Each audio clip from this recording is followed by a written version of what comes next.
How's it going, everybody? Welcome back to Emerald City Hockey's post-game live, playoff post-game live, presented by Queen Anne Beer Hall. I hear it was another good evening over at Queen Anne Beer Hall, despite the fact that the game didn't go as well this time.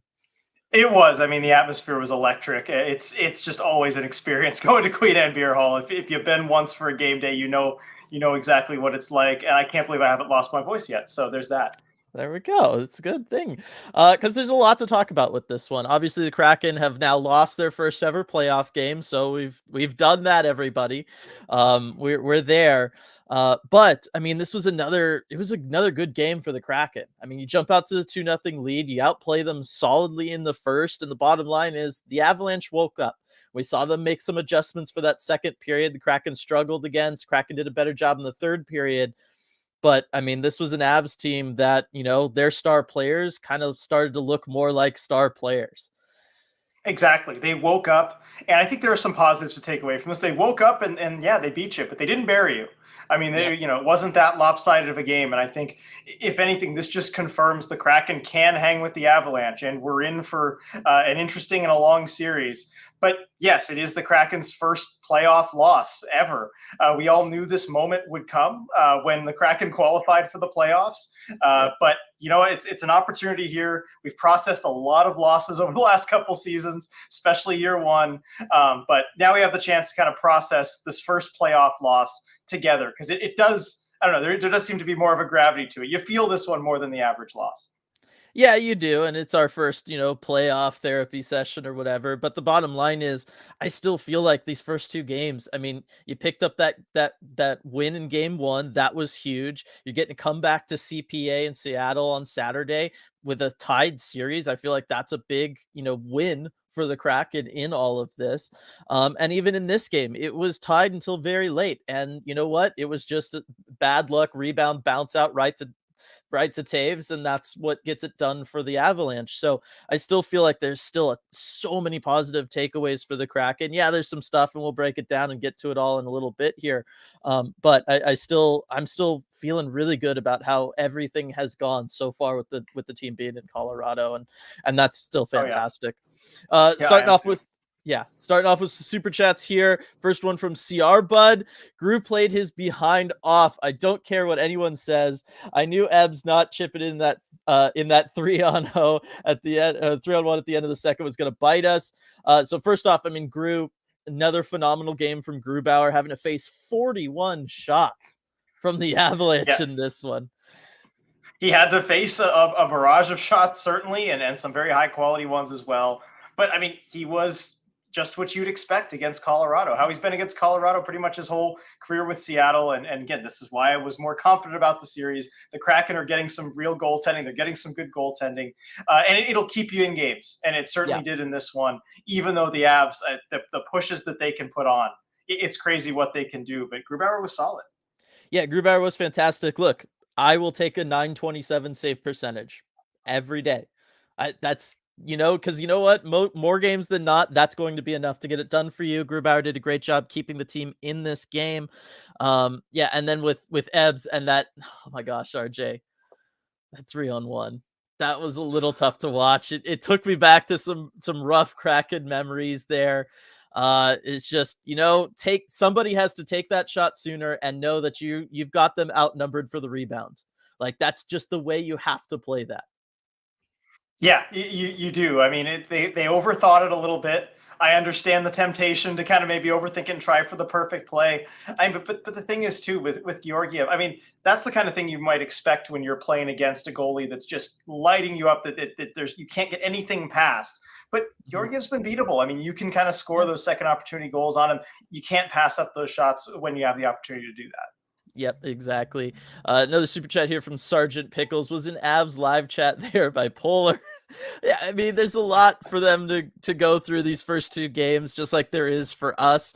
But yeah, the freak out that they were all having after game one, it'll be interesting to see kind of what kind of energy they carry forward out of this one, because again, they pick up the win, but it wasn't easy. It wasn't a clean win. Like, they had to really work to dig themselves out of the hole that the Kraken put them in. So I like to think that they're still going to remain maybe cautiously optimistic after they've seen what we've been able to do. Yeah, I think so. I mean, any time you come out in game one, you're like, oh well, they could do it once. They could stand up to us once. It wasn't our best game. But when you see two games in a row, teams that look fairly evenly matched, I think at that point you kind of have to accept that, okay, this is what the series is going to be. Yeah, it's going to be one where, it might come down to a bounce late in the game, like this one kind of did. Right Mhm. before I jump into chat, RJ, there's one question that I have for you about Okay. this game. Is it because the Kraken lost the physical battle this time, RJ, that they lost the game?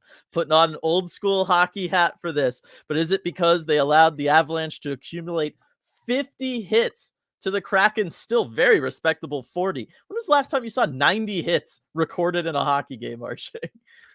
Well, I mean, that's what happens in the playoffs. I mean, you have hit totals that you just don't see in the regular season. And I think both teams were determined to finish their checks tonight. Yeah, 50-40, I don't think they lost the hit battle that severely. I think both teams came out wanting to get that physical edge. And when one team did something, the other team responded. I think the Kraken absolutely stood up for themselves there. I think, they were kind of equals in those scrums after the whistles. I mean, we can kind of break down specific moments, but the Avs came out and they, in the second period, I think it was, tried Yep. to get in Matty Beniers' grill a little bit, tried to rough Yep. up the rookie. Vince Dunn, clear message sent, goes right in, lets Josh Manson know they're not going to put up with that. So I think the Kraken absolutely stood up to the Avs. I wouldn't say they lost the physical battle at all.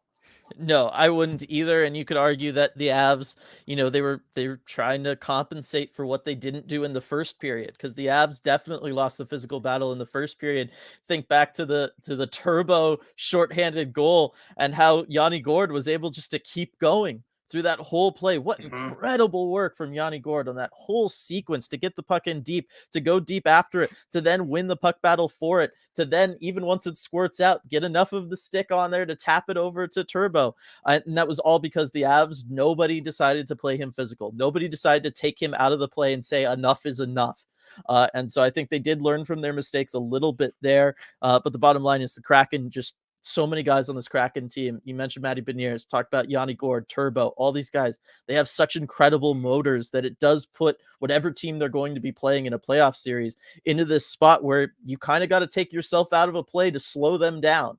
Because if you don't, they're just going to get you. And I think that that's what we saw really through the first 4 periods of this playoff series was exactly that. Starting things off here in We chat. got a super chat Oh, here. Sorry, before we get to yeah, that, go from for it. Schultz here. Colorado, the Kraken's first real rivalry, asking there.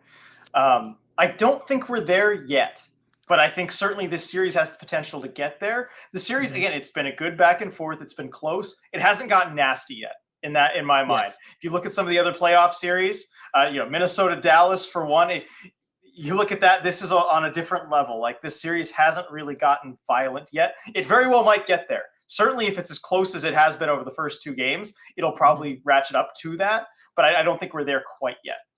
No, I would agree with that. I think there's elements to have a rivalry here just because you've got, like, you've got obviously Grubauer. If Burakovsky was in this, you'd think that might add an extra wrinkle given that he was there and won the cup with them last season. That would certainly add to it. Yeah, I don't know that I would say that they're rival yet. Again, if you see something like you said later on in the series that could kind of push it over that edge. That being said, I don't know that either of these teams, unless they're really desperate, are really going to go there. I think both of these teams want to kind of win clean. They just want to win by outscoring the opponent. They want to win with skill. And based on some of these other series that we've seen, I'm very thankful for that because it means we're not having to watch any Kraken players get too banged up out there. Yeah, it's great. You do not want to get in a series with a team that's just going to go out and kind of try and rough you up and beat you up. Thankfully, that's neither of these teams' games. Love to see it in a playoff series. It's rare. Yeah. But again, if this goes 7 games and it comes down to the wire, there's an overtime game or two along the way. That is, you're getting into rivalry All bets are territory. off. Yeah. Yeah. Patrick kicking us off with just darn. And you think that's a pretty appropriate response to this game. I mean, there was the really high highs of that first period. Second period was pretty brutal. And then that third period was just some great back and forth hockey, back and forth playoff hockey with everything on the line, where you just knew the next goal is probably the game. And you know what? That was a lot of fun. And unfortunately, we came off on the wrong side of it. And so I think a darn is pretty appropriate. Yeah, yeah. Actually, in a word, I think you got it. Also, great watching the game at the beer hall with you, Patrick. Thanks for joining us there. Definitely, definitely. Looks like we got some super chats here. Scrolling down. First one from Light. Even with a loss, the team played out of their minds. Avs got some hard to defend ones in. Also, I'd like to argue we have the best third line in the NHL. I think you'd win that argument, Light. I show me the better third line than this Yanni Gord line, which again got it done tonight, RJ, in a big way. I felt like the Avalanche, one of those adjustments they made after the first period in this one, second period, take away that line. Do whatever you have to stop that line. And when the other team has to completely game plan for your third line, you're in a great spot. Yeah, the Kraken's depth is incredible. Can I just gush about Yanni Gord some more? Yes. I mean, this Yanni Gord has been the Kraken's best player in the series, in my opinion. He's been their MVP. The motor on him is ridiculous. Setting up that Tanev goal, going in 1-on-3, handling the matchup with the McKinnon line like he has. He's just done so much. We are seeing true playoff Yanni Gord, and you see it in the little things too. He's in the middle of every scrum, kind of net front. He's doing his thing there, and he is just being an absolute pain to play against. I'm loving watching Yanni Gord in these games. Can't wait to see him back here in Seattle when Kraken have last change and Hackstall can kind of deploy that weapon against whichever Avs line that he wants to not just shut down, but have some real offensive zone time, possession, and chances when they're against them. Yeah, for sure. And I feel like we're going to talk about that a little bit, given this next super chat that I'm going to read here from Aaron. Good. Awesome start. PK looking good and Grubauer. So just for them, yes, the start was fantastic. Again, loving that the Kraken are coming out prepared to play. Again, last 2 seasons, that's been an issue for them. Love that come playoff time now, that hasn't been an issue. PK, again, fantastic against this rough, it's a very talented Avalanche squad. So love to see that. And Grubauer, we talked about. Bad. Power play is abysmal. And that Matty Beniers line is on a milk carton right now. So we'll get to the power play in a second. But because you had just talked about matchups and stuff, I felt like in this one, Avalanche again matched the Nathan McKinnon line against the Matty Beniers line. And you know what? Nathan McKinnon was not going to let the 20-year-old kid punk him 2 games in a row. And this game, it was not even close. That Nathan McKinnon line just kind of ate them up. And as Aaron said, they weren't really able to get anything going, that top line. No, they really weren't. And yeah, that line too, I worried about them. I know they were really hot going into the playoffs, but you still do have some inexperience from your center there. Matty's had his highs and lows this season. And I mean, how much can you expect of a 20-year-old rookie? You need to remember he's still that. Yes. And I think, they got roughed up. I mean, Jared McCann, I think, got roughed up a little bit in this game, took a couple, hits to the head. And I think that maybe threw him off his game a little bit. Don't blame him, obviously. You get knocked in the chin a couple times, you might not be the same. But yeah, the Avs got the better of that line tonight. I mean, we'll see if they feel more comfortable coming back home. And that's one where if I'm Dave Hackstall, I'm looking to see, okay, what other line with Colorado can we kind of try and match them up against? Can we get them some easier shifts against maybe some bottom 6 forwards for Colorado?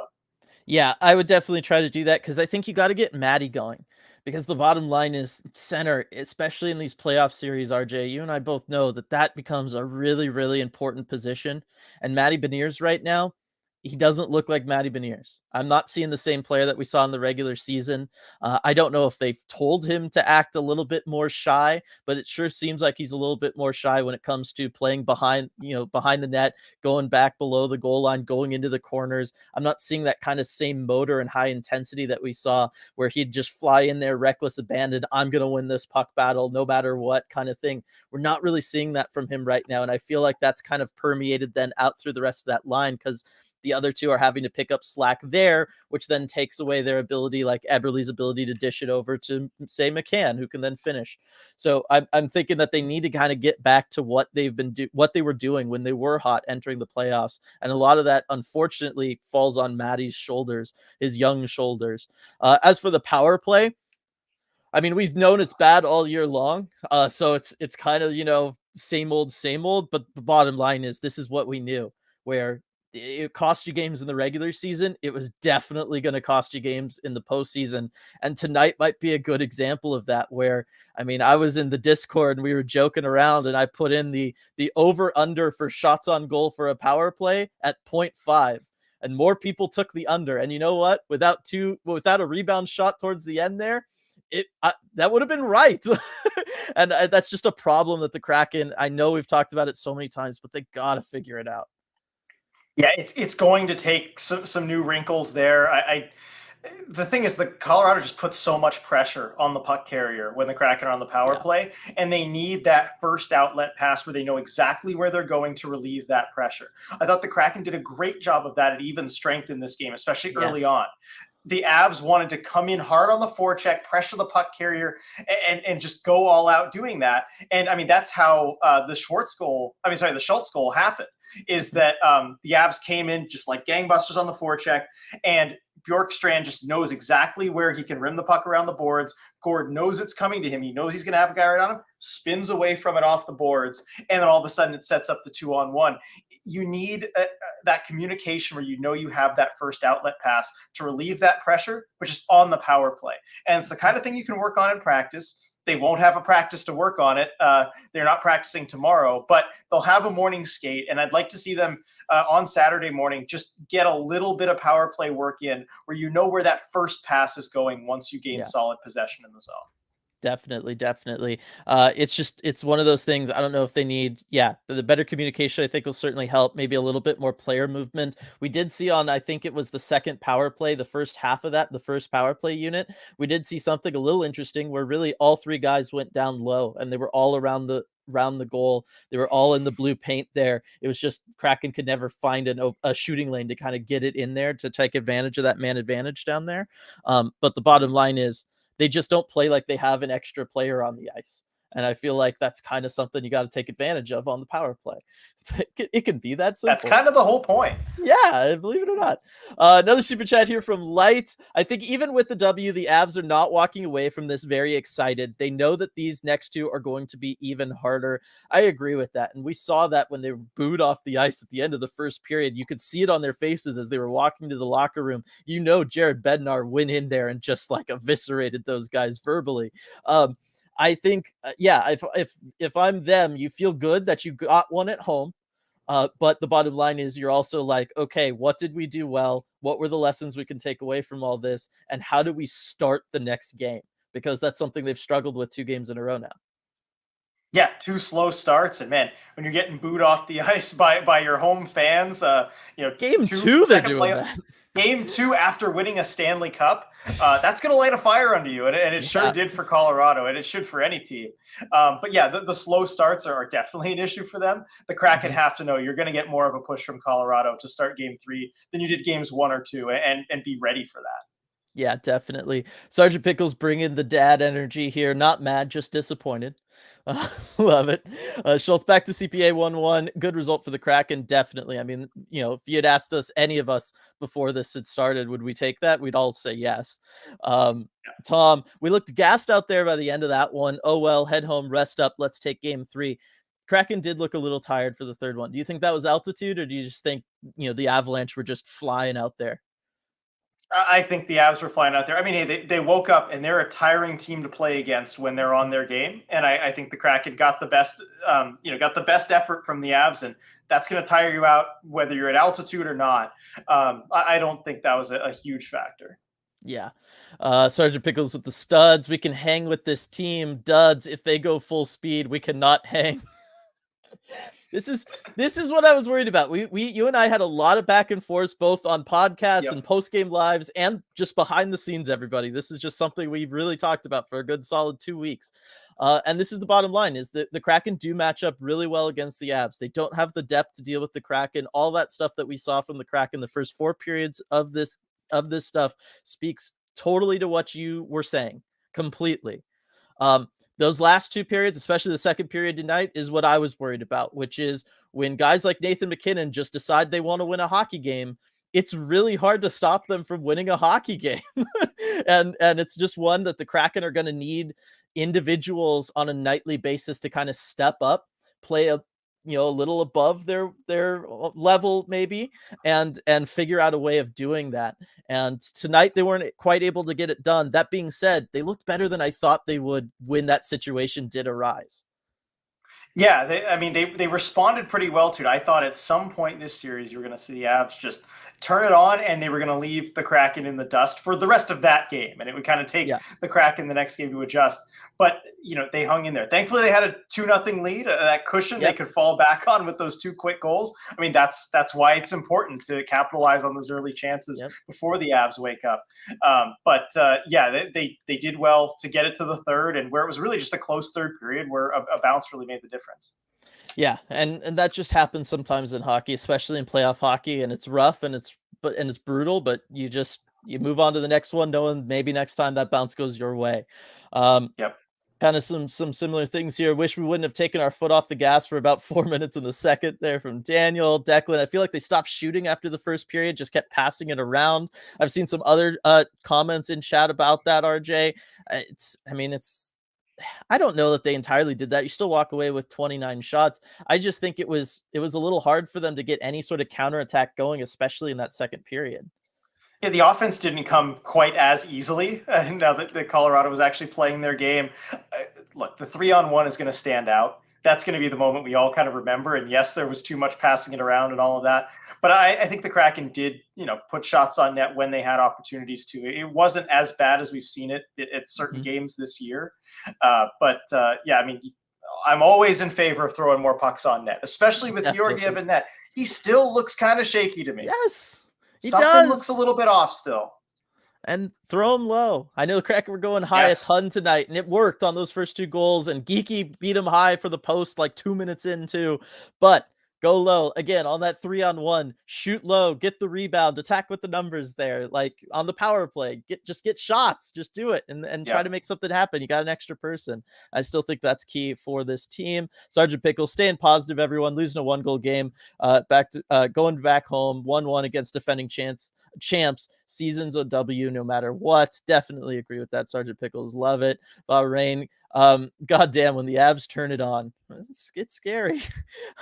Makar still doesn't look like Makar either, which is still very good for us at all. Which, I mean, hey, that's a good sign for the rest of the series. Clearly, whenever he's playing through it, he just can't quite be himself. Definitely. Krakenhawk, our boys came to play, then the second period arrived. Either way, I love playoff hockey. This was a really fun and enjoyable game, RJ, I will say. I will say it felt a little bit more like playoff hockey than game 1, if anything, just because it got close at the end. And I don't know, game 1, you never really got into the full danger zone. But here, I mean, third period, everyone had to be at the edge of their seats, just nervous about every little bounce. Yeah, but, again, when darn is kind of the word that sums it all up, it's not that bad. Yeah, but when it was tied 2-2, the tension, that's what I'm talking about. Yeah, no, I love that. Like, that's what I'm saying. Playoff tension, that's what it was. It's the best. That's why we love the playoffs. JMG with the super chat, thank you very much. Only his second playoff game. All Matty needs is more experience. The future is so bright for this team, and I agree with you, JMG. That is what Matty needs, and he is getting these reps. I think it's really important that Dave Hackstall is keeping him out there as the first line center. He's getting almost 18 minutes a night in this playoff game against the defending champs. He is going up against Nathan MacKinnon and getting valuable reps there. We saw him do very well in that first game. MacKinnon, made adjustments, came out, attacked the rookie this time. Now Matty gets to do the same for the next one. It's the circle of life. But yeah, I mean, he's going to learn so much here that he'll be able to implement next regular season to be better, and certainly next year come playoff time. It feels like every playoffs is just kind of this whole season's worth of storylines condensed into a best of 7 series. You feel the same highs and the lows like through a whole regular season. I think you're seeing that with Matty Beniers, where you almost had that first game where he comes in absolutely fearless. It's like the rookie season for a lot of players, where they go in and just light up the leagues. They don't know what they can't do. And then often players will have kind of that sophomore slump where the other teams they learn them a little bit. They get the book on them. And it gets a little bit tougher. I think you almost saw that sophomore slump type of game in game 2. Maybe I'm reading too much into this whole narrative, but and then Matty's got to try and find a way to bust through that. I think that's just kind of the process with rookies, and he's just experiencing it game to game. Yep, exactly. Eli, I feel like this one's on me. I was in the building for both regular season wins and on Tuesday night, but didn't pull the trigger on tickets for tonight. I'll have to get tickets to game 5. I mean, look, normally I would never want to put it on one person, all that kind of stuff, but this is playoff hockey, RJ. Superstitions reign supreme, so maybe. Yeah, you have to. I wore the same thing that I did tonight that I did for game one. So Yep. Bach, all I feel is pain. Playoff losses are awful. A good takeaway is that we have an amazing goalie. I mean, Grubauer's playing out of his mind. I just can't talk about it enough. It's so much. yeah. Rianne, though, talking about this in the super chat. I love hate playoff hockey. The game Saturday is going to be fire. We talked about it last time. CPA is going to be lit up, RJ. It's going to be so energetic. I'm so jealous you get to go to that one. I know. I am looking forward to it. I mean, after that game one win, you knew that as long as the Kraken didn't go back down 2-0, it was going to be an incredible atmosphere. I can't wait. I can't wait. And here's a quote from Dave Haxtell after the game. I hope our fans are pumped up for it because we will be. High Mhm. series. We're heading home. We'll recoup and get back at it. Yeah. All right. There we go. And I think that's appropriate. Like I said, there's not too much like really negative to walk away from this with other than okay, you've seen what the Avs can do now. You did Mhm. some adjustments on the fly for the third period. They worked. You evened things out for that final frame. And now you get to think about things like having last change, all that kind of stuff going home. I still think the Kraken are in a really good spot here. Winning game 1, I think, is even more important than winning game 2. If you're going to split on the road for games 1 and 2, I think that's where the Kraken jumping out to that quick lead in the series is going to really pay dividends for them. Super chat here from Zane. Thank you very much. Teams falter G2 in Denver, and I think the altitude was a real thing tonight. Last year, game 2, Tampa Bay lost 7-0 and lost the zone entry battle 22-3. That second playoff game in Denver, I often see teams run out of gas late. Interesting. Okay, so we had talked about the altitude going into this series. I think we talked about it earlier in the year. Striatic had done some looking up to see if it had kind of made a difference in hockey. It was a little inconclusive, if I'm remembering correctly. I do think that it's interesting that game 2 would be more of an issue for guys than say game 1, where you're not used to the thinner air. But game 2, you'd have a couple days to acclimate a little more. But yeah, that's very interesting. I wonder if there's kind of a little delay maybe where your body is kind of okay for a bit. It hasn't really hit Mhm. yet. I mean, that would be consistent with the Kraken wanting to get into Colorado as late as possible. Remember Yeah, we talked about that? yeah. I mean, it would be consistent with that. I don't know what the science is, but yeah, that's an interesting point there from Museum.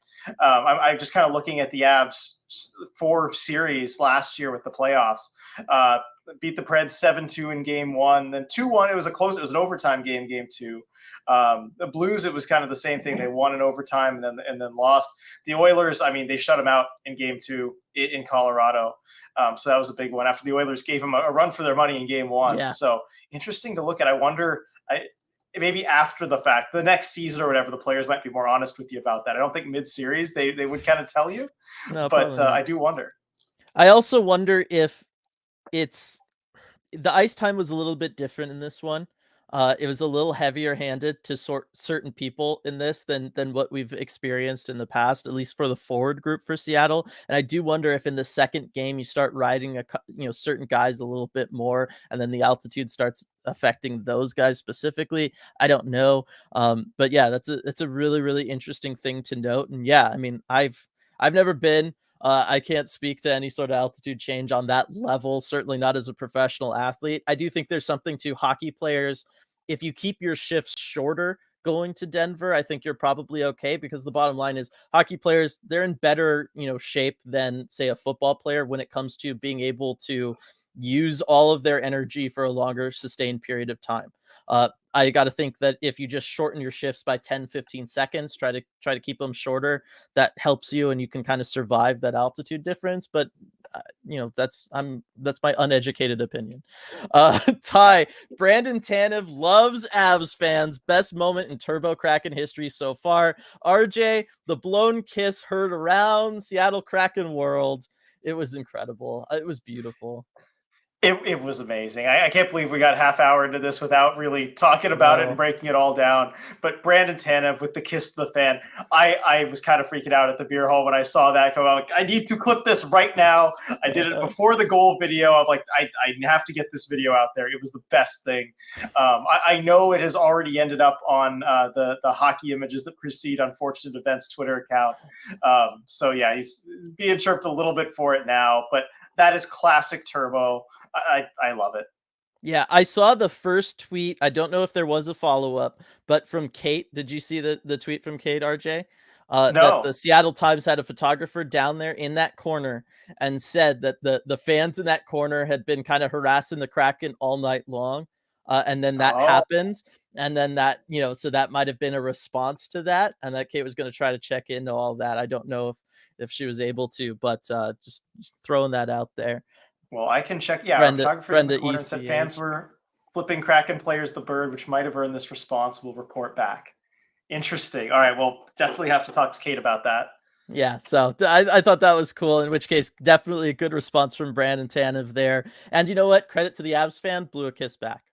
I like that. Yes, I saw the woman there. The video clip I got just cut it off, unfortunately. But yes, credit to her at least. And then Uh, they look pretty entertained with that. yeah. Um, JMG with another super chat. Thank you very much. Where was Sprong? Now, this is something we didn't bring it up last game. I thought about it. I didn't want to bring it up during that post game because we were all feeling so good after that win. Daniel Sprong. We talk about disappearances since the postseason has started. Daniel Sprong, I think, is like number one. Where are you at? Yeah, haven't really noticed him a whole lot. There was maybe one or two shifts this game where he kind of jumped out of the page at me. But I mean, I know he's only playing 8 minutes, but still, usually you see more from him in that time and from the fourth line. I just wonder what he's dealing with injury wise because I doubt he is 100% healthy. I think maybe if Mhm. these were regular season games, he might not even be playing. That's kind of the nature of the playoffs. Yeah. We don't know. We're not gonna know. But I do worry about that with him, and I wonder if he's not healthy enough, if it might be good to get somebody else in there. Yeah. And it's tough to know if that's what's going on. I mean, the fourth line as a whole is playing all right. I thought Donato had a pretty strong game tonight. Couple hits, couple shots on goal. It's always good. But it does feel like the fourth line has kind of lacked a little something, and I can't help but wonder if that's just because Sprong isn't at 100% himself, because he was a lot of that fourth line with Geeky not centering it, and yeah, it's just an And unfortunate situation. I do think this is where we're missing a little bit of what Andre Burakovsky can bring, not just to his line, but what he's able to do down the lineup, where The all of a trickle sudden you down can have effect. yeah, Morgan Geeky centering that fourth line, and Geeky's Yep. been great. And that way you can have free up Ryan Donato to really go in and kind of get involved on that forecheck more. He can't do that right now when he's playing center. You have to kind of stay back. Mhm. But I think that if he was on wing, Geeky's the center, and you kind of have all three of those guys together with Tanev, it just looks like a much better fourth line. Definitely, definitely. Coop, kind of wish that rebound Gruby tossed out wasn't so juicy. The rebound is a rough one. It was just a high velocity shot. You got to kick it out. I get what he's doing there. What was really unfortunate is if you watch that whole play develop, Jamie Alexiak completely gets tied up off that faceoff, and Matty Beniers also gets tied up for a little bit of time off that faceoff. And so what ends up happening is Alexiak, that's over on Alexiak's side. But he was never able to get back over there from the faceoff, not even get close. And Matty, because he was tied up, he wasn't able to kind of cover the guy over there either, just because of it. So it was just one of those kind of like, yes, there was the rebound, and that's not great, but really the play as a whole, if we look at it, a lot of it comes down to that faceoff and what the Avs were able to do, tying those two guys up. Yeah, and I think we should talk about now's probably a good time. Just talk about face-offs and especially defensive zone face-offs because a lot of the Avs goals, I think three of them in this series, out of the Avs. I mean, what do Yeah. they have? Only 4 goals in the series, so almost all of them have come off of offensive zone face-offs for Colorado, where they've been able to kind of set up plays directly off of them. And I think it's got to be an area of emphasis for the Kraken. I know faceoff's been a problem all season. There's not much you can do at this point, but at least there's certain ways, that once you lose the face off, as far as making sure you have guys going to the right places, that's something I'd like to see an emphasis on, probably in a video meeting, that they'll maybe work on in the off day. But that's an area of danger. If you can Yeah. just prevent those D zone draws from hurting you, I mean, you've only allowed one goal all series. Yeah, exactly. And you know what? We've talked about face-offs a ton this year, probably more than I think any of us ever thought we would have. Talked about the importance. Kraken actually through these first two games, not too bad. 45% tonight for the Kraken. That's pretty good. Matty Beniers, 46%. Considering he was going up against Nathan McKinnon a ton, that's a really good job that he did. But it was noticeable tonight. Like you said, like there was a couple that were just like they were brutal, or late when the Kraken are have, they have the 1 goal deficit. You're trailing for the first time in this series. You need to get something going and you're losing an offensive zone draw. And it's just like, oh, like it would be really nice if we could step up and grab that one there. So yeah, it's something the Kraken are going to have to figure out. But again, if you get Matty away from Nathan McKinnon, you're able to get maybe Yanni Gord going up against him, something like that. You could maybe start seeing the whole face-off thing fix itself just based off being able to have that last change coming back to Seattle. Right. Light with another super chat. One last super chat because I love y'all. Love you too, Light. I think of all the teams that benefit from a split series, which is 6 of the 8 of all of them, we benefit the most. And I certainly understand where you're coming from, Light. I mean, it's a big, big deal for the Kraken. They're a team that can handle this. And you know what? To be honest, the fact is they're a good road team. So I feel like, yeah, if you can kind of split things back at CPA, I trust the Kraken to kind of win that best of 3 series on the road. Yeah, and you look at all the teams in tied series. I think, the ones that maybe could least afford to go down 2-0. The Kraken might be on there, given how good this Yeah. Avalanche team is. The split is huge for them, and yeah, I think that's huge coming back. And also, just from a bigger picture perspective of where the franchise is at as well, you need excitement and energy coming home for these first playoff games in franchise history, and something to build off of for next year and beyond. And I think the Kraken have done what they've needed to do to accomplish that already. And so now you kind of have this great springboard to accomplish something there when you come back home. And thanks again for all the super chats tonight, Light. Really appreciate that. Definitely. X-Kid Z, tough loss. At least we got the split so far, and that Gord to Tanev shorthanded goal was awesome. First playoff loss was also a franchise record. I mean, it's true. For the first time ever, we trailed in the playoffs. We did it. Yay. Yep. Although, Get it you out of know the what, way. I want to point something out that I forgot about after last game. The Kraken were able to do something no team was last season. The Avs had never trailed in a series, all playoffs last year. And Yeah. the Kraken made them trail in a series. And Yeah. so that's something no team did against them in last year's playoffs. Definitely. Greg, I'm not here for negativity. Colorado had to go 1,000,000 to win this game. They can't go down 0-2. I was proud of the boys for hanging in against that onslaught. They played great, in my opinion. Right there with you, Greg. They really, really did. Lindsay, if we could just cut out 48 seconds from this hockey game, that would have been nice. It would have helped maybe a little bit. Let's see. Dexter, so tough to watch this team just have no way to get the puck in the offensive zone in the third when they had to score. I mean, you talked about it earlier, kind of that same issue from the power play bleeding over late in the game. It's certainly something that they got to do. And you know what? I've been trying to watch as we've been watching all these other series, whether it's tonight or yesterday, all that kind of stuff, the different ways that teams enter the zone, especially on the power plays, RJ. It's fascinating. Every team has a different philosophy. I haven't seen any two teams that do it kind of similar. But I do think that that's something that unfortunately, it's one of those things that you set up during your off-season program. I don't know, certainly come playoff time that you can kind of change it. Exactly. It's too late. You need lots and lots of reps with that stuff. It gets very dangerous if you try something new and it doesn't work out. So yeah, I'm with you there. Yeah. Let's see. James, second period, look, wow, good for the launch.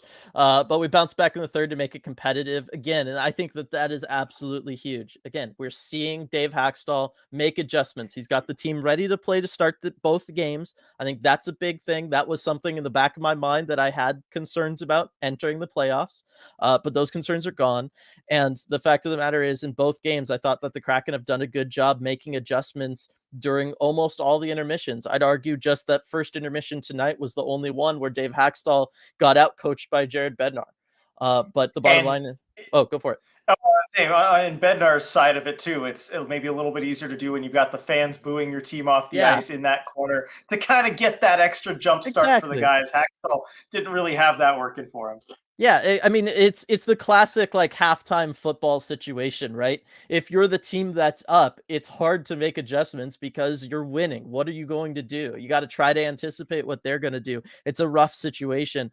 So I think that the fact that they went into that 3rd period tied, I thought the Kraken made the better adjustments just to kinda come back from that and everything, and so, it still gives me hope. It gives me hope for the line changes and everything when we come back to CPA. I think Dave Hackstall is coaching a really, really good series so far. Um, let's see. Ty Avs adjust first intermission, no answer. Second missed opportunities. Um, and then faceoffs matter. 3 or 4 Avs goals off faceoffs. So there you go. As we talked Yep. about a little bit earlier there. Some more talk about the power play. I mean, I just don't know any way of fixing it. We've exhausted all the ideas of fixing the power play at this point. We've It's just tried not going to this happen. season. It's a next season thing. Yeah, it's rough. That's why I did like, there was a part of me also when the Avs were really booing and the refs "you suck" when the Avs were taking a penalty. I was like, all right, well that tells you they haven't actually paid attention to the Kraken at all, because you wouldn't They'll be learn. doing that. You wouldn't be They'll doing learn. that. They'll cheer when they take a penalty by the end of the series. Yeah, and Nicole echoing the sentiments. When are they going to reshape the power play like they did the PK in January? Hey, maybe they will. Maybe they will. Sean, RJ, and Dylan, what did you see tonight regarding the Avs lineup changes and matchups against the Kraken lines? I didn't notice too many changes as far as like the matchups that they were doing. A lot of the adjustments that they made intermission to intermission were more how to attack the Kraken through the neutral zone, be more aggressive with the transition. I mean, there were some times in this one, RJ, where the Avalanche, they were reminding me a little bit of those games against Vegas and just their ability to really shut things down, hold their blue line really easily, and then just turn it around on you and get up ice. I felt like that was more so what the Avalanche were really focused on than maybe anything personnel wise. Yeah, I would agree with that. I think it's just general kind of systems things that they were focused on. Although personnel wise, I will point to the one big change they made in their lines that I do think helped is they moved Mikko Rantanen down to the second Hmm. line, to the JT Compher line, kind of to Hmm. shore up that line. They were outscored 2-0 in game one. They were even, no goals for, no goals against, and a very low event line. I think only Yeah. 0.1 expected goals against in this game, and in almost 9 minutes of ice time at 5-on-5. So they shored that up. They got that to even, and then you had what was it? So it was McKinnon? Was it who was playing with McKinnon and Rantanen on the first line game one? Do you remember, Dylan? I think it It was it was it Rodriguez? was, it was Rodriguez. Yeah. Right. So you moved Arturi Lehkonen up to the first Hmm. line, and I love that move for Colorado. That's I think Dylan. I don't remember if we were recording something or not, but that's what I told you that I would do in Hmm. between games is move Arturi Lehkonen up with McKinnon. I think that worked really well in the playoffs last year. That hard forechecker in Lehkonen is just difficult for defensemen to deal with when you've also got Nathan McKinnon on the ice, and I Hmm. think that paid huge dividends. I mean, you look at that line 2 goals for, no goals against. I mean, they were all over the Kraken. Um, through most of this game, 82% expected goals percentage. I do think that made a big difference, putting Lehkonen up there with McKinnon. It does, and Lehkonen is a lot like Gabriel Landeskog, and you could tell that they were missing him and having that energy in the lineup, and so you get him back. I also think part of it is just, he was coming back from injury, and he got the one game at the end of the regular season, got that first playoff game. I still think he's coming back and getting stronger. All that stuff works. Yeah, I mean, we'll see. In some ways I like that change because it meant that Rantanen wasn't very effective offensively. I barely noticed him in the offensive zone for the Avalanche. So it's a real trade-off for them having to make that change. And it's also tough too, just because they ride their top six so hard. The Sabs team, the amount of ice time that they have compared to the rest of their squad it's just so imbalanced. I'm still waiting to see if that comes back to bite them over the course of the series. Um, Let's see. 1-1 out of that barn is huge, honestly. Find an answer for their adjustment and keep the foot on the gas. This is playoff hockey to a T from Ty. Definitely. I mean, there's a lot of positives still to take away. I mean, we haven't really been that bummed out or sad from this one at all tonight, and I think that No. speaks volumes. Um, Coop, all these talking heads on TV calling this a happy to be there series can eat my shorts. Love it. Hey, I will say it sounded like everybody gave a lot more respect to the Kraken, for this broadcast than the last one.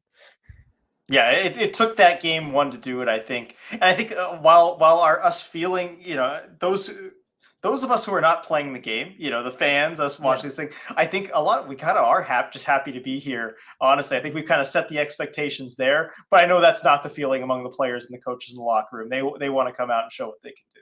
Yeah. Also from Coop, that hit on Dunn was a car crash. Can't believe how he was just totally unfazed. It was a big hit. It was definitely a big hit. Yeah. I'm amazed watching all these playoff games and series, RJ. I mean, the way these guys get hit, and you know how fast they're skating out there, and they are essentially car crashes, right? Somebody comes in flying in at 25 miles an hour and they hit you, especially if you're say going 10 or 15 going against them. It's like a 35-mile-an-hour car crash your body just went through. That's not fun, but they just get up and they keep playing because it's playoff hockey. Yep, it's a lot of contact. I mean, that one lifted him up in the air too. Then you got to land from a few feet up in the air. Yes. I know that one got a big gasp at the beer hall. Everyone's like, "Oh," but yeah, that's playoff hockey. That's what happens. Yeah, definitely. Sergeant Pickles, all these other series had blowouts, 1-1 close games, not too bad, especially because, I mean, we kind of had our version of a blowout in game one. So, yeah, the fact that they came back and they didn't bury us, say, the way a Toronto did to Tampa, or even like a Florida to Boston, I do think that that's a big deal. Yeah, definitely. That's what you had to avoid was just giving the Avs the feeling of okay, yeah, we can run over this team. I think the Kraken have a lot of reason to be confident still.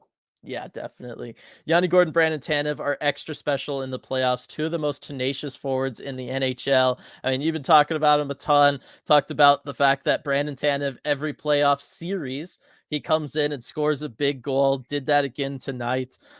He's a real special player, and you had highlighted during that deep dive preview about him bringing that physical element for this team. And 5 hits tonight for Brandon Tanev. Yanni Gordon not too far behind with 4.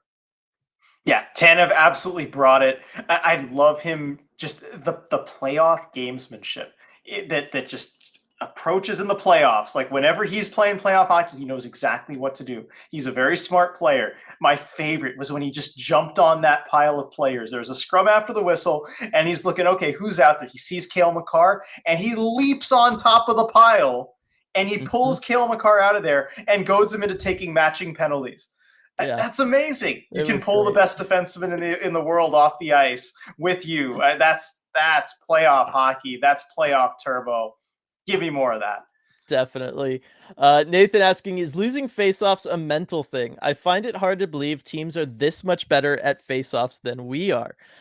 There's a mental component to it for sure. There's all sorts of weird tools of the trade I'm not that familiar with. Maybe you can speak more to it, RJ. But I will say that part of it comes down to if you don't always have the thing. Geeky was arguably our best face-off man. He's now playing on a wing, so you're losing that trade-off there. And the fact that your top line, one of the lines that gets a lot of playing time, has a 20-year-old rookie on it. You're not expecting him to win faceoffs all that much. So that does help contribute to the team being sub 50% most of the time. And age is a factor, and that's something that even Dave Haxtell has brought up. He said there's kind of a veteran advantage to faceoffs in this Mhm. league, and that's something to know going in. And so when you have your top line center is 20 years old, he's kind of going to be at a disadvantage when he's going against Nathan McKinnon or even a JT Comp for someone who's been around in this league a long time. So that'll improve as Matty gets older. One day he'll be the veteran against some younger players and Yep. maybe kind of eat them up in the faceoff dot, but not yet. Again, this was our like, wow, we made it year. Well, this wasn't the year Yep. we're supposed to be like lighting up the world and going deep and all that kind of stuff. It'll be a different story next year, and then next year you'll also have Shane Wright, and he'll have to go through those same growing pains. It's Yep. just the natural progression. Go look up Sidney Crosby, Jonathan Toews, any of these guys, Patrice Bergeron, right, face-off king, all that stuff. Go look at their first 2-3 seasons in the NHL. None of them were that great at face-offs the way that they became later on. It's just the way things go. Let's see here. The Matty line has been focused on defense this series so far and have been doing it well from light. Agreed to a large extent there. And there is times where they get it in deep in the offensive zone. It just feels like they haven't been able to get that cycle going at all. They haven't been able to kind of build that pressure that the Kraken like to build in the Yeah. offensive zone. A couple more things on the chat from recently, because I'm trying to pull it, because there's people kind of chiming in on the Yeah. face-off conversation. Vihar Colorado's face-off percentage is only slightly better than Seattle's overall. And it's true, the Avs actually are not a very good face-off team this season. In a lot of ways, this series could kind of look like a mirror match from just the basic numbers.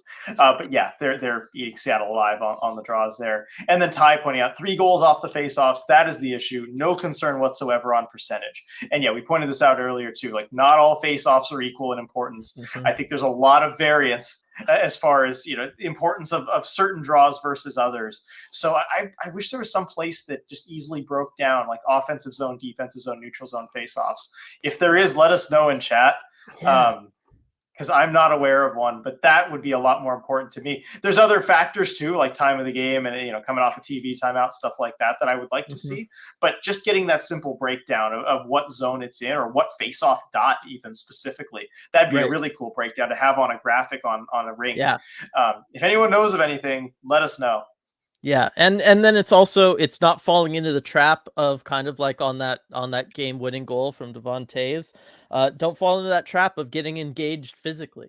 And don't let them tie you up, especially if you're a defenseman or the center in that situation. And on the flip side, see if there's a way you can do that. Next time you got the Kraken have an offensive zone draw, I'd love to see someone just totally go after Devon Taves, completely get him focused on them and take him out of the play. Like, that'd be fantastic. And I got to think that a Turbo would be willing to do that, or, Yanni Gord would be willing to try to tie up Nathan McKinnon, you know what I mean, in the defensive zone and take him out of a play while the rest of the guys get to work. I think on that Yanni Gord line, that could be really special. If you're able to win a draw, take Nathan McKinnon out of it with Yanni Gord, maybe a Bjorkstrand or a Dunn, say, gets it over to Tolvanen for a one-timer or something. I don't know. That sounds like a nice draw up play to me. But I would be interested in something like that. You got your research face on. What's going on? Yes. So Vihar said there's a face-off percentages report on the NHL stats page. So I'm looking at that, and they have it. I just got here, so I'm looking at playoffs, and they have it by zone: offensive zone, neutral zone, defensive zone. I love it for individual games. Maybe that's there, and I just can't find it yet. But thank you, Vihar, for pointing this out. The Kraken rank D-zone face-off win percentage. Of the 16 playoff teams, they rank 11th at 47.7%. I thought it would be lower personally. They're actually the worst in the neutral zone.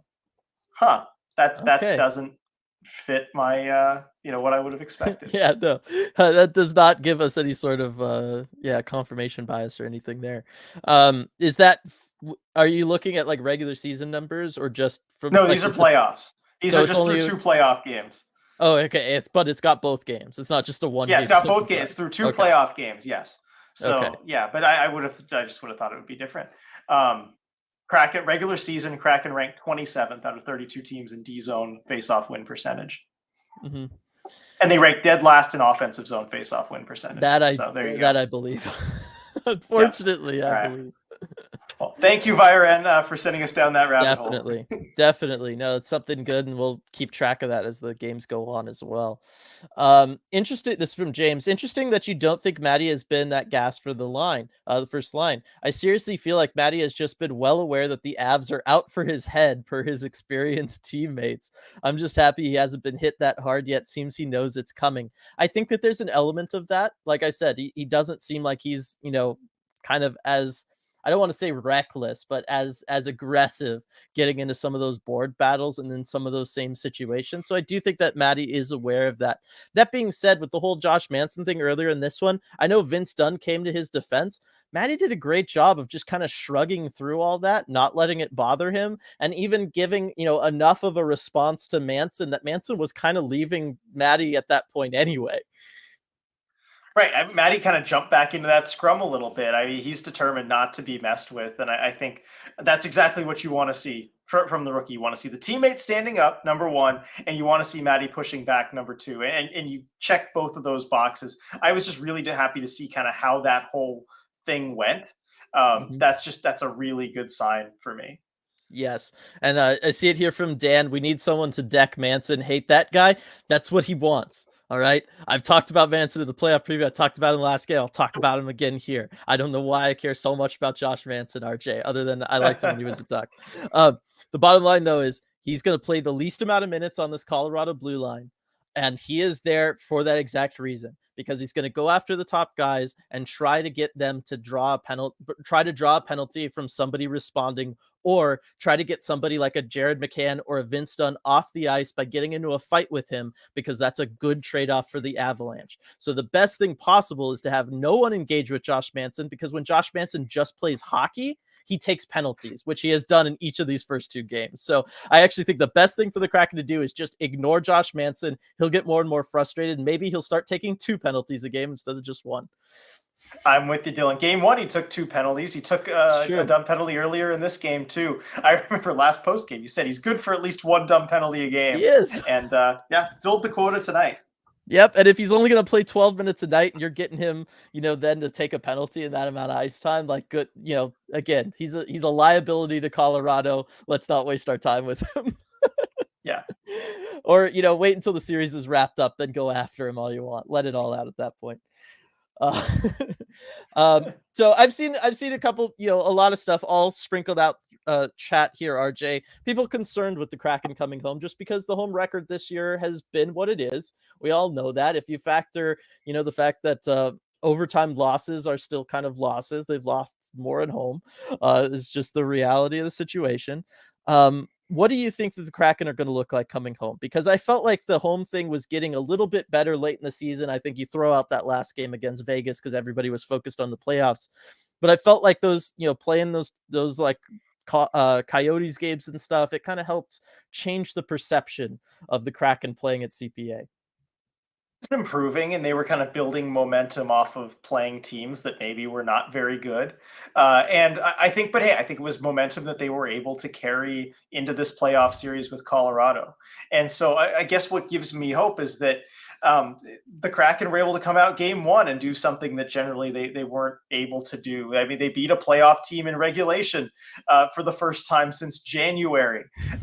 They showed they can do it. I know that's crazy to talk about, but and for the first time ever, they beat a team after a 4+ day break. So they look different. They look confident and they look emboldened in this series with the Avs. And I guess that's what gives me confidence. On the other hand, I am a little worried about it just because I haven't witnessed a Kraken win at home against a playoff team since January. I generally go into those games to go cover them. I can kind of get the answer. Okay, are they playing a playoff team? Well, that's the answer to will they win tonight? And it's generally no.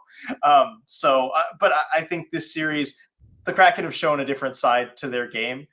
They've stepped up as it's been needed. So I'm feeling okay about it. Yeah, I feel pretty good about it. I think it's, the winds of change are blowing. I really do. I feel very good about this. Again, it's kind of similar to Colorado. I would take a 1-1 split for those 2 games at CPA. I really would. I would too.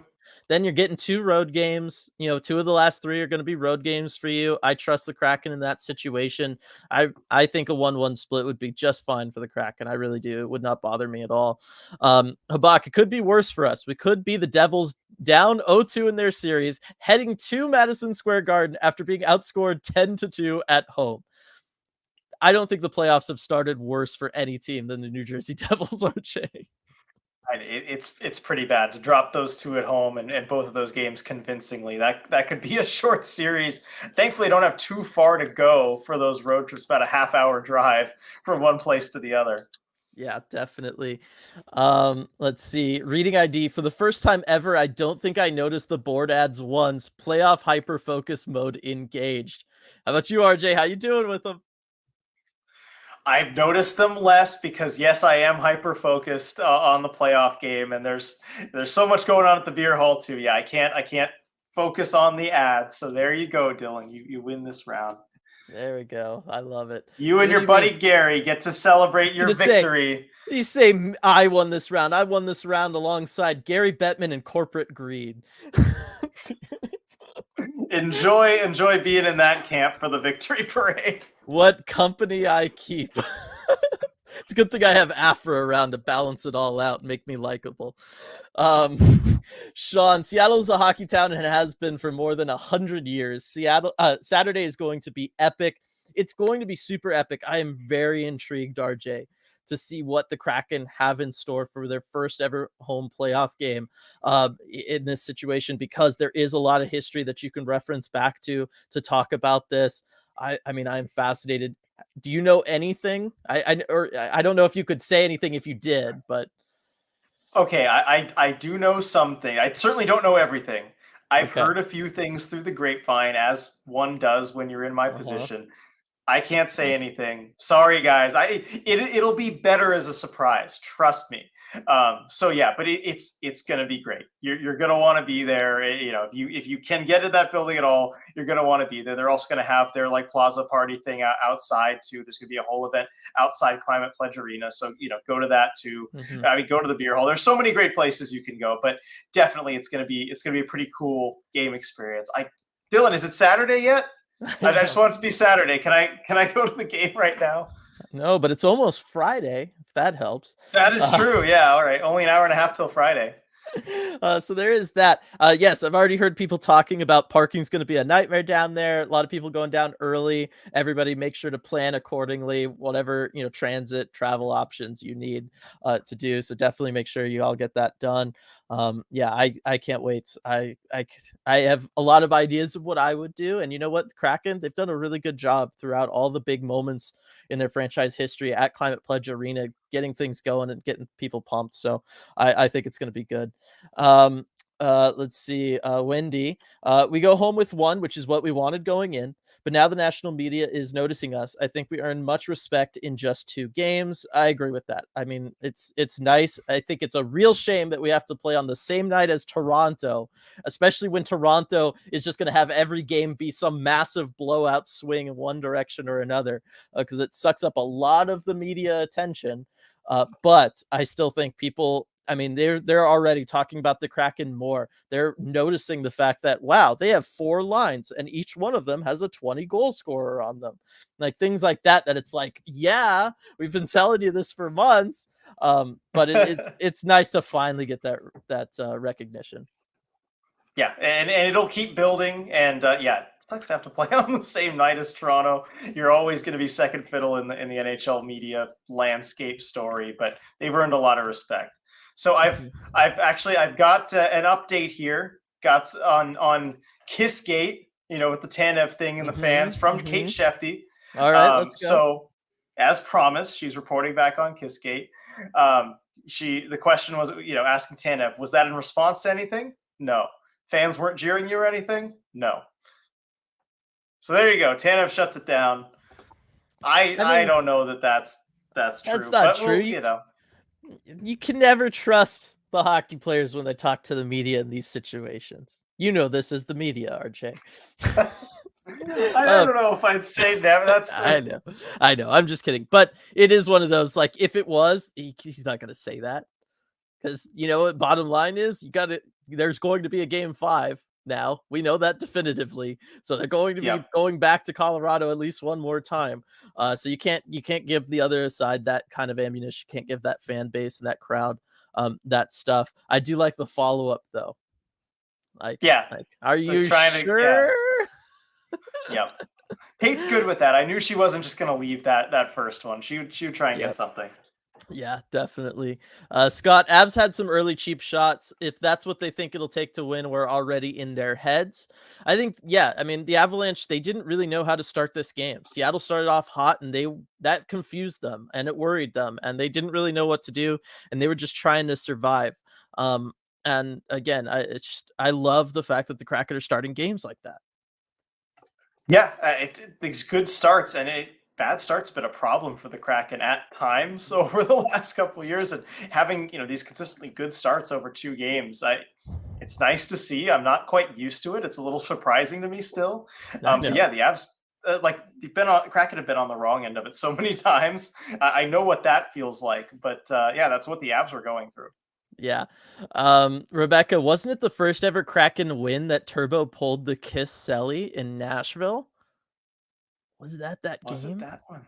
I thought that came I a know he little scored later. an amazing goal, a highlight reel goal in one of the early Columbus games, I think it Mhm. was. But I got to Hmm. go back and look at that. I don't know. I was Feels like gonna so say. long ago, doesn't it, Dylan? It because it was. Oh So yeah. been a lot of Kraken games in between there that we've been watching and paying attention to. But that's a good pull, Rebecca. Definitely, I'll give RJ some time there, and I'll have Ty here give us the WHL update. Portland was swept by Kamloops, 10-4 loss tonight. Seattle swept and is heading to the Western Conference Finals. Going to be epic series. But I'll say it, go T-Birds. Wow, we got Ty on board, everybody, with the Thunderbirds. It's going to, oh Nice. my gosh, that series is going to be ridiculous. What a time for hockey in Seattle. I mean, this Yeah, is just incredible. With the yeah, Kraken doing what they're doing, about to come home, the T-Birds doing what they're doing. I mean, I don't know if anything can stop that team right now. They are so stacked. I get out to see all the hockey you can this yeah. spring. Just go to every game that you have a chance to. I was just gonna say, if you get priced out of CPA, which I totally understand, check A lot of try to people try do. yeah, check out those Thunderbirds playoff games because you're gonna see a ton of future NHL stars in those games, and I promise you, it's gonna be a crazy, crazy series. No. And I had the chance to talk with some of the people who were with the Kraken because some Kraken representatives kind of came to the beer hall, like the fan outreach stuff. And one of the things that they really drove home to me too was just how important it is to them to see that they're helping and supporting these junior teams that exist in the market. Like Hmm. it can be easy to kind of come in as an NHL team and be like, oh, we're the flashy new thing, and everyone Yeah. kind of averts their gaze from the junior teams and watches what the Kraken are doing. But it's so important to the people with the Kraken that like it continues to be this great junior hockey market that existed well before the Kraken arrived. Hmm. And they want to do all that they can to encourage people to get involved with that as well, like they have been. So I just remember that's something that we talked about tonight. I talked about with some of the Kraken people tonight. So it coming up here, that's very important. So yeah, just want to encourage everybody go support your local junior team. Like it's so important in this market. Yeah, and the community has. I mean, I'm always shocked how many people are talking in the Discord, in the CHL section, in the dub, is the name of the channel there. And a lot of those are names that, knew hockey and knew junior hockey beforehand, but a lot of them are names that were new to hockey with the Kraken. And now here they are, not just invested in the Kraken, but also invested in those major junior teams. And in that, it's still really high level, good Pacific Northwest hockey. And I love to see it. And yeah, Kraken have done a great job. I mean, for crying out loud, they gave their jersey template to the Portland Winterhawks. So, Kraken really doing all that they can. Yeah. There you go, everybody. I Uh, took a shot at my former employer. Leave me alone. About Um, time. Ty Sprong looks frazzled in the playoffs. He's mishandling the puck and throwing more body than normal. All he needs is one breakout opportunity. He'll be back on the radar going to lose it. I just think whatever injury it is, he doesn't look as fast. It's the skating to me that looks off for him, and that's a big part of how dynamic he is. Yeah, it really is. And yeah, he doesn't seem quite like himself. And this is a very common thing you'll see in the playoffs. Like I've watched Yeah. playoff hockey over the years where you'll look at players like that's just not. It's not them. It doesn't look Mhm. like them, and that's usually what it is an injury. And at least with Sprong too, we know there was something already existing there. So again, hope he's able to kind of work through it. And he is a very confidence-based player. I feel like he's a very momentum-driven player. Yeah. If he just has one shot that goes bar down and in or something, he might be back to his old self. Yeah, I agree with that. Uh, AK, hey, we're not blown out like the Lightning when the Leafs came back and made a statement. Even the Jets lost by a few. Avs had one great minute that gave them some steam. We can still take this. Absolutely. No, we're in fantastic shape coming home. Yeah. We really I are. want to read this from Absurdly Saying, lol, I've gone from no hockey to Kraken, Firebirds, Mavs, Battalion, Warriors, and 2 Swedish teams in 2 years. Love to hear it. That's what it's all It's about. it makes my heart so happy to when people talk about stuff like that. It really does. I love it so much. Um MRM, I don't know where the narrative of face-offs don't matter came from. Constantly losing face-offs has to be so demoralizing and just kill momentum, right? It does, and as we talked about already, 3 of the 4 Avs goals have come off of face-offs, so they definitely matter.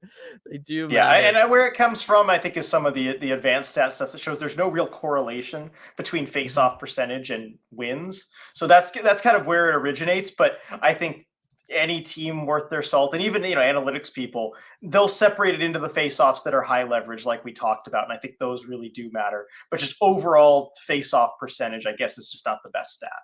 Yeah. Daniel, I thought we looked better at 4-on-4 this game than we have all year, wondering if they worked on it. Did they work on that for any of those practices before the series began, RJ? Sorry, 4-on-4, you asked? Yeah. No, they really don't get much 4-on-4 work, and it is such a rare part of the game. It doesn't happen a whole lot. They don't really practice it. They just devote that time to kind of power play, PK, and at 5-on-5 Yeah. Then, and 6-on-5. Actually, they worked on that. oh yeah. Yeah, then I think, maybe it's just like the broadcast said, because Cale Makar wasn't out there, it favored the Kraken. So I was like, all right. I don't Okay, know about that. Kraken are a 5-on-5 team. That's it. That's what they do. They win yeah. everything 5-on-5. The rest is shaky. um, oh, here you go, RJ. From Ty. RJ nailed exactly my thoughts. So take that for what you will. It's coming from Ty, RJ. That's right. Hmm. Love you, Ty. Sean, 92 in live chat, but only 6 likes on the stream. Come on, folks. Let's show our support for ECH with a simple like. Ty, I show 57 likes. Jay, I see 53. I will say this, everybody. The likes stay with whatever you entered the stream with. So if you Yep, entered a little bit it later, can you lag a see a bit. lot more likes. That is the way it works there. But I appreciate everybody looking out for us for sure. We'll do a quick last call here. Assuming chat's still working for me and I'm down at the bottom here, I'll do a quick last call. But otherwise, I mean, yeah, they lost RJ, and that's, it sucks or whatever. But I still feel really, really positive about all this. I think we finally seen the Avs be the Avs team that, at least I was worried about. And the Kraken found a way to, yeah, it hurt you for a little while, but they found a way to deal with it. And that's a big deal for me. Yeah, they stepped up and they responded and they didn't let the momentum carry out of control. And I think through the first 2 games, you're looking at these teams really going at each other on an even footing. And that's really what we hoped for going into this series. When you're playing the defending champs, you never know what it's going to be like. But I think the Kraken have a lot of reasons to be confident coming back home. And we know one thing for absolute sure: the crowd's going to be behind them. Everyone's going to be at Climate Pledge, getting loud and creating the best atmosphere that building, I think, has maybe ever seen. Yeah, definitely. And I know somebody said it earlier in the chat, like, it wasn't a back and forth third period because the Avs had a lot more shots and stuff in there. But I'm looking at Money Puck right now. Like the Avs had a lot more shots, but really the expected goals situation from both of those stayed very, very even up until just a couple of chances, including that goal from Devon Taves. So I still think, even though the shot total numbers weren't maybe all that close in the third period, I still think that the Kraken were doing a good job of making the chances that they got count and limiting a lot of those Avalanche chances to some, not great. What was Grubauer's goals saved above expected number from tonight? For some reason on Uh, Money Puck, none of the Kraken stats are loading. let's see. It was minus 0.19, so just about even. Yeah, so well that passes the eye test for me. I mean, he looked great again tonight. Like I said, 927 or 21 save percentage, whatever it was. I'll take that every day of the week. Yeah, he gave them a chance to win. Like that's all you can hope for. He didn't sink them at all. Nothing super soft. So yeah, 2.8 expected goals against, 3 actual goals against. That's Yeah. fair. If you just Yeah. get fair goaltending, you should be all right. Exactly. Good night, everybody. Is hopping out of here. I'm liking the people who aren't worried, like Jay. I like Kabak. I want chaos hockey on Saturday. You probably do too, RJ. That would be a lot of fun. It would be. I don't know if I can handle that right off the bat, but yeah, that'd be pretty fun. You can do it. And Jay reminded everybody to be loud on Saturday. Don't give those Colorado posers a second to relax. Definitely. Oh, man, and it's going to be loud. Like I said, RJ, bring earplugs. It's the only thing I can recommend. Oh, will do. Noise Just to canceling have them headphones, something. in the back pocket. Yeah, just in case, because I think I might need them. Yep. All right, everybody. Thank you so much for joining us for this second ever playoff post game live. Really appreciate it. Really appreciate Queen Anne Beer Hall, all the good stuff going on there. Got to imagine that'll be a big happening place too for anybody who's not able to get into CPA on Saturday. And yeah, just can't wait for that. Seattle Kraken playoff hockey in Seattle. Let's go. Oh, I love it. All right, everybody. Thanks so much for being here, and we'll see you all next time.